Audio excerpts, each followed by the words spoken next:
नमस्कार, आप देख रहे हैं एपीएन सुपरफास्ट। आपके साथ मैं हूं किरण। जल्दी से नजर डाल लेते हैं आज की बड़ी खबरों पर। पाकिस्तान अपनी नापाक हरकत से बाज नहीं आ रहा। अखनूर, राजौरी, पुंछ, उतारकुंडी सेक्टर में पाकिस्तान ने भारी फायरिंग की है। भारत की सर्जिकल स्ट्राइक के बाद पाकिस्तानी सैनिक लगातार बौखलाहट में सीमा पार से गोलीबारी कर रहे हैं। आम नागरिकों को निशाना बनाने से भी गुरेज नहीं कर रहे। जवाबी फायरिंग में बीएसएफ ने 9 पाकिस्तानी रेंजर्स को ढेर कर दिया।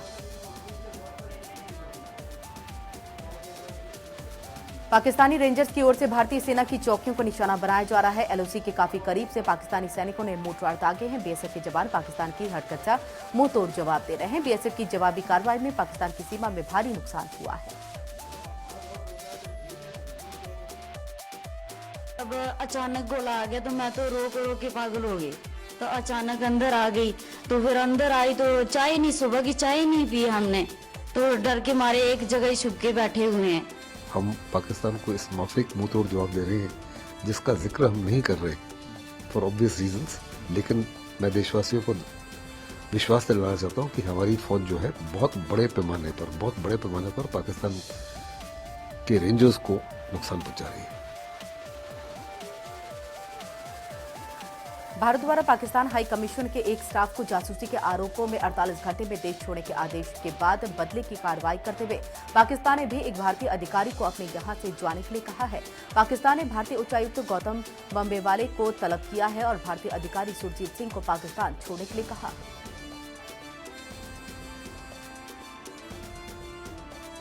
इस संबंध में पाकिस्तान विदेश मंत्रालय ने सुरजीत सिंह को अवांछित व्यक्ति करार दिया है। भारतीय उच्चायुक्त से कहा गया है कि वो सुरजीत सिंह और उनके परिवार के 29 अक्टूबर तक पाकिस्तान से जाने का जरूरी इंतजाम करे। गुरुवार को भारत ने महमूद अख्तर नाम के पाक उच्चायुक्त के अधिकारी को जासूसी के चलते 48 घंटे में भारत छोड़ने को कहा था। गौर करने वाली बात है कि अख्तर के पास से सीमा पर बीएसएफ की तैनाती समेत भारत से जुड़े कई अहम दस्तावेज बरामद किए गए। दिवाली पर देश के कई हिस्सों में चीन निर्मित सामान के बहिष्कार की अपील को लेकर के चीन बौखला गया है। चीन ने भारत को चेतावनी दी है। चीन ने सीधे कहा है कि इस तरह के कदमों से दोनों देश के रिश्ते तो बिगड़ेंगे ही, साथ ही चीन की कंपनियों का भारत में निवेश का भी भारी नुकसान होगा। नई दिल्ली स्थित चीनी दूतावास की ओर से बाकायदा बयान जारी कर भारत को चेताया गया।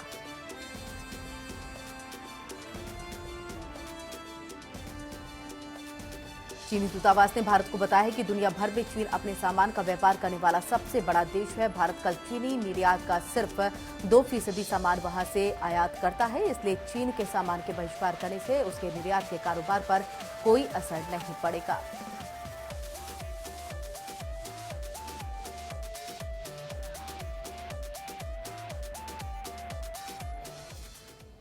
और इस बीच एक बड़ी खबर आ रही है। दिल्ली में आरएलडी प्रमुख अजीत सिंह से शिवपाल यादव ने मुलाकात की है और अजीत सिंह के घर जाकर के शिवपाल ने ये मुलाकात की। ये हम आपको वो तस्वीर जब शिवपाल यादव अजीत सिंह से मिलने के लिए उनके आवास पर पहुंचे और जो अटकलें लगाई जा रही थी कि यहां पर महागठबंधन की बात हो सकती है, जिस तरह से शिवपाल यादव ने कई बार मंचों पर आकर के कहा है कि लोहियावादी चरण सिंहवादियों को एकत्रित करके चुनावी मैदान में उतरा जाएगा, तो इसकी तस्वीर ये सामने आ रही है जहां पर अजीत सिंह आरएलडी प्रमुख से मुलाकात, और ये मुलाकात का दौर शुरू हो चुका है, जहां से हमारे संवाददाता ने भी लगातार जानकारी दी है।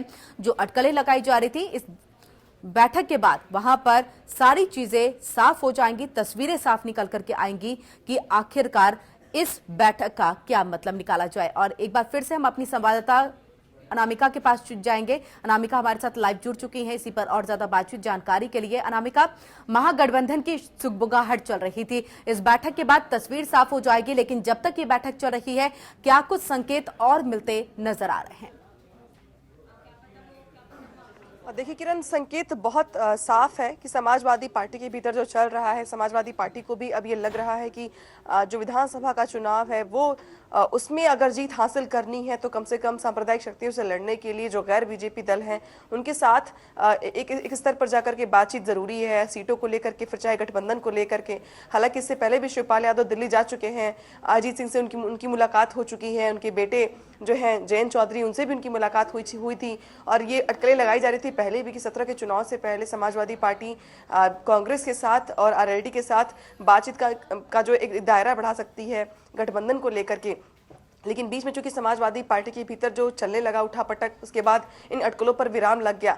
हालांकि अभी भी ये जो विवाद है समाजवादी पार्टी के भीतर का वो थमा नहीं है, लेकिन एपीएन से खास बातचीत में शिवपाल यादव ने खुद ये स्वीकार किया था कि अब वो निकल रहे हैं चुनाव प्रचार के लिए, चुनाव की तैयारियों में जुट रहे हैं और इन्हीं तैयारियों के लिहाज से जो दल सांप्रदायिक शक्तियों से लड़ने में समाजवादी पार्टी की मदद कर सकते हैं या साथ आ सकते हैं, कदम बढ़ा सकते हैं, ऐसे दलों के साथ समाजवादी पार्टी को बातचीत करने में या सीटों को देने में कोई गुरेज नहीं है। और यही वजह है कि आज शिवपाल यादव और उनके बेटे आदित्य यादव जो हैं दिल्ली में चौधरी अजीत सिंह के घर पहुंचे मुलाकात करने के लिए। हालांकि किन किन बातों पर किन किन शर्तों के साथ समझौता होता है ये तो बाद में साफ हो पाएगा, लेकिन इतना जरूर है कि समाजवादी पार्टी अब उस तरफ कदम बढ़ा रही है जहां पे जीत के लिए समाजवादी पार्टी को कांग्रेस और आरएलडी जैसे दलों के साथ समझौता करना। बिल्कुल अनामिका, ये मान के चले कि बिहार में जिस तरह की जीत हुई है, कहीं ना कहीं मोदी को, प्रधानमंत्री मोदी को ही हराने की कोशिश के लिए ये महागठबंधन जो है वो किया गया था। क्या यही तस्वीर यहां पर भी यूपी में नजर आ रही है और उसी तरह की जीत यहां मिल सकती है? देखिए किरण, अगर बिहार के चुनाव की बात अगर की जाए तो वाकई में वो अपने आप में एक ऐसा गठबंधन था जिसकी पहले शायद किसी ने उम्मीद नहीं की थी, लेकिन जब बिहार का गठबंधन हुआ जेडीयू और आरजेडी का, तो उसके बाद सभी ने देखा कि जो परिणाम थे वो पॉजिटिव थे, गठबंधन के पक्ष में थे। और यही वजह है कि समाजवादी पार्टी को भी अब ये लग रहा है कि 17 के चुनाव से पहले फिर चाहे वो कांग्रेस हो, फिर चाहे वो आरएलडी हो, ये दल ऐसे हैं जिनके अपने अपने क्षेत्रों में अच्छी पकड़ है। आरएलडी जो अगर बात करें तो पश्चिमी उत्तर प्रदेश में आरएलडी की जो पकड़ है कुछ सीटों पर काफी मजबूत है, और खासतौर पर किसानों के मुद्दे को लेकर के समाजवादी पार्टी को अगर बीजेपी को घेरना है तो आरएलडी वहां पे एक महत्वपूर्ण भूमिका निभा सकती है। ठीक कुछ ऐसा ही हाल कांग्रेस के साथ भी है। तो समाजवादी पार्टी बिहार की तर्ज पर ही कोशिश कर रही है कि कम से कम जो लोहिया के अनुयायी हैं या चौधरी चरण सिंह के अनुयायी हैं, जिनके आदर्शों को मुलायम सिंह यादव भी काफी मानते हैं और सम्मान करते हैं, ऐसे दलों के साथ अगर सीटों को लेकर के कोई बातचीत बन पाती है बीजेपी के सामने चुनौती बनने के लिए, तो मुलायम सिंह यादव या शिवपाल यादव इससे गुरेज नहीं करेंगे। और जाहिर है कि शिवपाल यादव इससे पहले भी कह चुके हैं कि नेताजी के कहने पर ही वो चौधरी अजीत सिंह से मिलने के लिए गए थे, और जो आज मुलाकात हो रही है दिल्ली में, तो जाहिर है कि मुलायम सिंह यादव के निर्देशों पर ही हो रही है। तो अब नेताजी को भी लग रहा है कि समाजवादी पार्टी को अगर उत्तर प्रदेश में सत्ता दोहरानी है या दोबारा सत्ता पानी है तो कम से कम आरएलडी और कांग्रेस के साथ सीटों पर समझौता करना होगा। हालांकि अगर कांग्रेस की बात छोड़ भी दी जाए तो आज जो मुलाकात आरएलडी के साथ हो रही है, चौधरी अजीत सिंह के साथ हो रही शिवपाल यादव की, वो इसी कदम की तरफ बढ़ते हुए कदम दिखाई दे रहे हैं, इसी फैसले की ओर। लेकिन देखने वाली बात होगी कि चौधरी अजीत सिंह कितनी सीटों को लेकर की बात करते हैं, क्योंकि ये अपने आप में बड़ा विवाद सामने आएगा। बिल्कुल अनामिका, अगर सीटों की हम बात करें, जिस तरह से आप बता रहे हैं कि कितनी सीटों की यहाँ पर बात की जा सकती है, मांग की जा सकती है, तो सवाल ये है कि कौन कौन सी ऐसी जगह है जहां पर आरएलडी की पकड़ बहुत ज्यादा है, जिसका फायदा ये सपा जो है वो अपनी तरफ कर सकती है? देखिए किरण, अगर मेरठ की बात की जाए, सहारनपुर की बात की जाए, जो वो बेल्ट है पश्चिम उत्तर प्रदेश के कुछ जिले हैं जहां पर अभी भी जो है आरएलडी की पकड़ काफी मजबूत है। हालांकि पहले से थोड़ी पकड़ कमजोर जरूर है, क्योंकि लोकसभा चुनाव में आपने देखा है कि आरएलडी का खाता भी नहीं खुल पाया और वहां पे आरएलडी को काफी करारी शिकस्त का सामना करना पड़ा। लेकिन लोकसभा चुनाव जो था वो बिल्कुल अलग था और विधानसभा के चुनाव जो है वो बिल्कुल अलग है। तो विधानसभा के चुनाव में आरएलडी भी अपनी तैयारी मजबूती से कर रही है और समाजवादी पार्टी को भी ये लग रहा है कि अगर पश्चिमी उत्तर प्रदेश में समाजवादी पार्टी को सीटें ज्यादा निकालनी है तो वहां पे आरएलडी का साथ मिलना बहुत जरूरी है। और इसीलिए ये बात और है कि जब सीटों के बंटवारे की बात होगी तो कुछ विवाद सामने आ सकता है, क्योंकि चौधरी अजीत सिंह पहले भी चाहते थे कि सीटें इतनी हो कि उनके कुछ नेताओं को मंत्रिमंडल में भी स्थान मिले अगर सरकार बनती है तो। ऐसे में सीटों को लेकर के जो बातचीत होगी वो तो आगे की बात होगी, लेकिन फिलहाल समाजवादी पार्टी में जो कलह हो रही है उसको देखते हुए दलों के साथ, जो गैर बीजेपी दल है उनके साथ गठजोड़ करना ही समाजवादी पार्टी के लिए अहम कदम है, जिसके चलते शिवपाल यादव आज अजीत सिंह से मुलाकात। बिल्कुल अनामिका, इस अहम कदम पर नजर रखी जाएगी और तमाम खबरें जो हैं हम अपने दर्शकों तक भी पहुंचाएंगे। फिलहाल आपका बहुत बहुत शुक्रिया इस खबर पर जानकारी देने के लिए और समझने के लिए कि आखिरकार इस मुलाकात के जो साफ संकेत मिल रहे हैं ये संकेत कितने ज्यादा कारगर हो सकते हैं यूपी चुनाव के वक्त में। इस खबर से अब आगे बढ़ते हैं सुपरफास्ट की तरफ और सुपरफास्ट में अब उत्तर प्रदेश की हम बात करेंगे। उत्तर प्रदेश के मुख्यमंत्री अखिलेश यादव आज धनतेरस के मौके पर सरकारी स्कूल में पढ़ने वाले स्कूली बच्चों को एक थाली और ग्लास उपहार दे रहे हैं। इसका मकसद है ज्यादा से ज्यादा तादाद में स्कूलों में बच्चों की संख्या बढ़े और वे शिक्षा के प्रति जागरूक हों।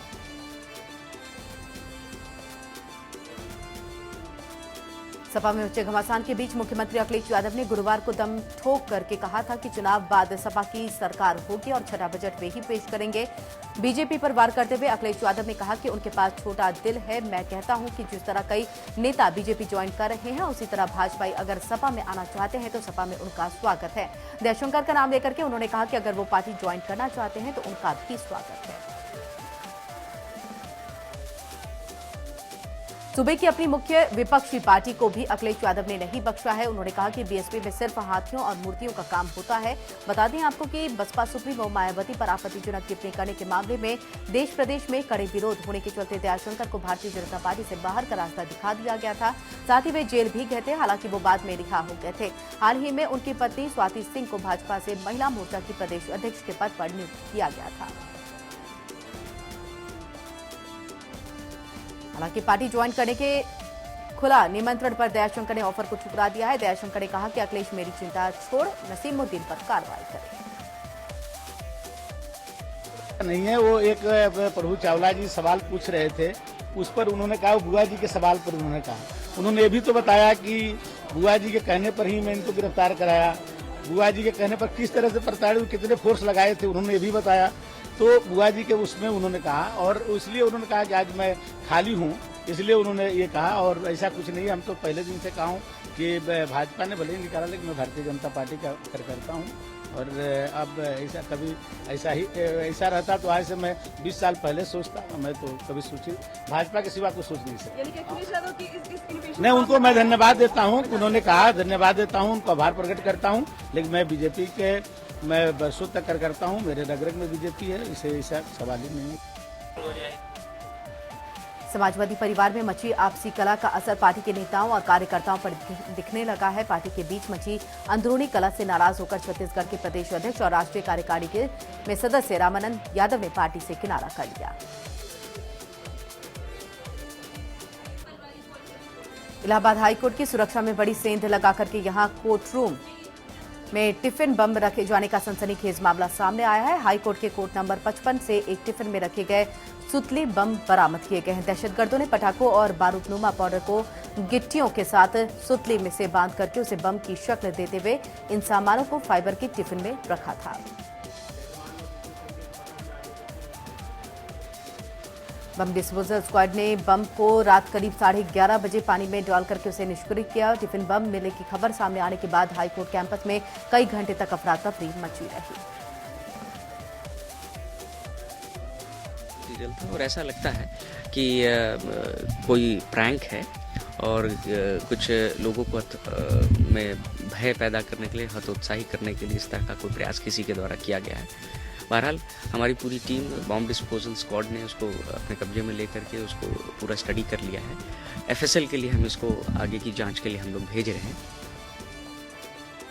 3 तलाक के मुद्दे को लेकर के पूरे देश में छिड़ी बहस के बीच इसके नफा नुकसान की घटनाएं भी सामने आ रही हैं। ताजा मामला बरेली का है, जहां एक शौहर चौथी शादी पर आमादा है।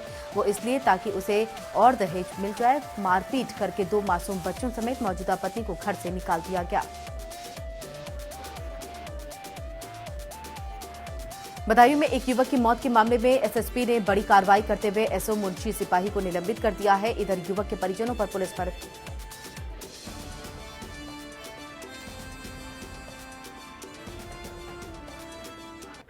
और अब नजर डाल देते हैं सुपरफास्ट में मनोरंजन खबरों पर। आज करण जौहर की ए दिल है मुश्किल और अजय देवगन की शिवा एक साथ पर्दे पर आ रही है। ए दिल है मुश्किल में रणबीर कपूर, अनुष्का शर्मा, ऐश्वर्या रॉय प्रमुख भूमिकाओं में है। वहीं फवाद खान भी विशेष भूमिका में नजर आएंगे। ये फिल्म प्यार, जुनून और दोस्ती की कहानी है। करण जौहर की हर फिल्म की तरह इस फिल्म में भी खूबसूरत सेट और लोकेशन देखने को मिलेंगे।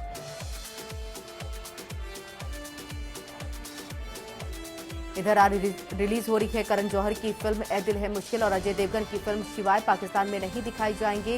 फिल्म एनालिस्ट तरण आदर्श ने इस खबर को कंफर्म करते हुए ट्विटर पर इसकी जानकारी दी है। दोनों ही देशों के बीच बढ़े तनाव के मद्देनजर तय किया गया है कि करण जौहर की ए दिल है मुश्किल और अजय देवगन की शिवाय पाकिस्तान में रिलीज नहीं होगी।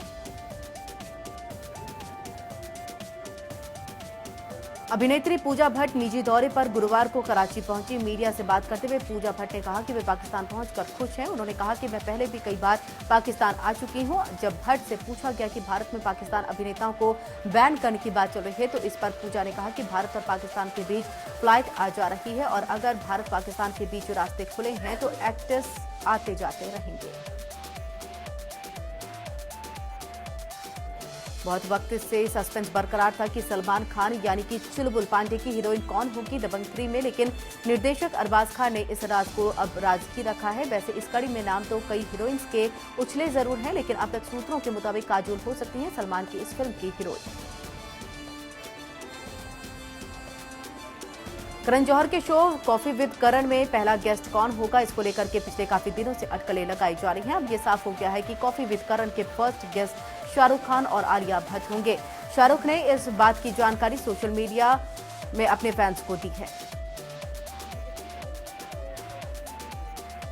दंगल के ट्रेलर रिलीज होने के शुरुआती 3 घंटे में उसे 4 लाख से अधिक हिट मिले हैं। ये आमिर का अपने दर्शकों के लिए इस साल का दिवाली गिफ्ट है।